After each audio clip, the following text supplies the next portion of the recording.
अंटा भिड़ते जावाई जगन्नाथ को पाखु भेटले जगन्नाथ को दर्शन कले आत्मसंतुष्टि मिलला बहुत आत्मसंतुष्टि मिलला जगन्नाथ महाप्रभु को पाखु गले कहा को आत्मसंतुष्टि मिलिबो नहीं जो परिस्थिति थिला से परिस्थिति रे जाइकी महाप्रभु जगन्नाथंकर दर्शन करिकी और तांकर आशीर्वाद पाइबा मु भाबुची जनकर भाग्य हेले ही एटा हुए। मैडम आपण जने आजिर दिन रे देखियो जने साहसी राजनेता आपण जो भलिया दिखौचंती साहस सेटा तारीफ योग्य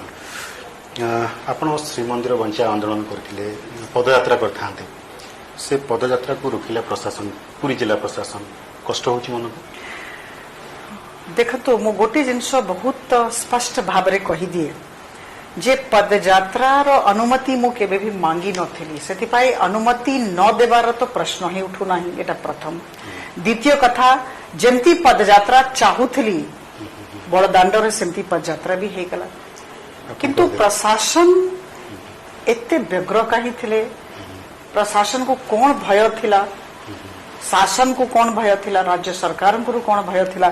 ए विषय रे मो ए पर्यंत अवगत है नाही ए प्रश्न रो उत्तर ए पर्यंत मो पाखरे नाही। मैडम गोटे कथा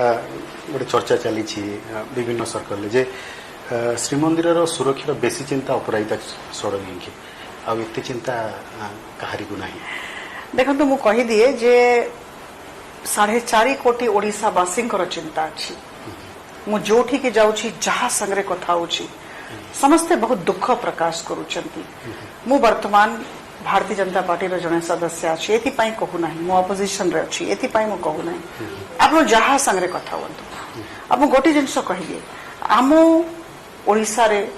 आम बंधु माने ओडिसावासी बहुत संवेदनशील किंतु बहुत परिपक्व से माने जानती कोटा ठीक कोटा भूल और जोठी भूल राज्य सरकार से माने समस्ते बुझी जाइछंती आज्ञा समस्ते जानिछंती जे राज्य सरकार भूल करिछंती नहीं आपनकर से चिंतार जो प्रक्रियाटा रोची जो भली आपण एक्टिविटीज आरंभ करछंती सेटा ना राज्य सरकार को हजम होची ना आपनकर दल को इवन आपण जो 27 तारिख रे कहितले पदयात्रा करिवे ता 2 दिन पूर्व श्रीमंदिर परिचालना कमिटी जे मीटिंग पर गजपति महाराज मध्य निजे कहले जे जगन्नाथ प्रथम सेवक कहले जे श्रीमंदिर परिक्रमा प्रकल्प द्वारा कौन समस्या सृष्टि होब नहीं श्रीमंदिर को कौन असुविधा नहीं कौन विपद नहीं मंदिर मंदिर सुरक्षित कौन व्यक्ति विशेष संगठन यह विरोध करने कथा नुहे तापर भी आप मानले देखंतु मु दीटा कथा कहबा को चाहेबी प्रथम कथा गोटे आंदोलन करिवार छी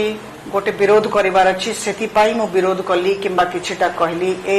एटा भाबीबा ठीक नहे आपण कोन चाहू मु जत्ते बडे दिल्ली रे थिली मु आपन को कहि दी मु जत्ते बडे दिल्ली रे थिली संसद अधिवेशन चली थिला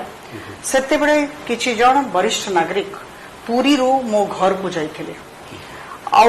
हठात कहा को डका हे नथला हठात जत्ते बडे मो घर को आसले आ एई घटनाटा कहिले आपण पाखापाखी 6-7 मास हेगलानी मु गोटे प्रेस कॉन्फ्रेंस रे ऊपर करिथिली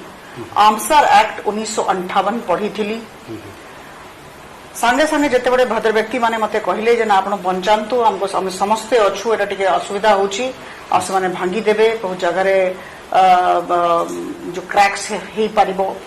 सेति पा आपण किछि करंतु सेते बडे मोर मने पड़ोची मु कहिथिली जे ना कथाटा न बुझिला पर्यंत मु करबे नाही आमे समस्ते डीजीएसआई पाकु जाइथिलु ता परे लोकसभा रे कथाटा उठी थिलु तो मु कहिबी जे वर्तमान ए जे घटनाटा हेला एटा मु कहिली किछि ए सब लोक माने चाहुथिले सते पई कहिली तांकर आवेदन थिला तांकर मन रे जो कथा थिला मते कहले तापरे मु ताकू उठेली द्वितीय कथा आदरणीय श्री गजपति महाराज जी कथा मु कहबा को चाहे जे गजपति महाराज जी आम समाज रो सम्मानास्पद जने व्यक्ति तांको प्रति मोर मन रे बहुत श्रद्धा और सम्मान भाव रही छी किंतु मु गोटे जिनस कहबा को चाहे जे तांकर सहाय्य तांकर सहारा राज्य सरकार को काहीकि नेबा को पड़ला एटा राज्य सरकार को प्रेस कॉन्फ्रेंस थिला गजपति नथिला गजपति महाराज को आनिबार कोन दरकार थिला से तो निजे बयान दिले द्वितीय कथा मु कहबी देखंतु कंजर्वेशन आर्किटेक्ट और स्ट्रक्चरल इंजीनियर कहि परिबो जे सुरक्षा मंदिर सुरक्षा उपर यार कौन प्रभाव पड़िबो, स्ट्रक्चरल सेफ्टी उपर यार कौन प्रभाव पड़िबो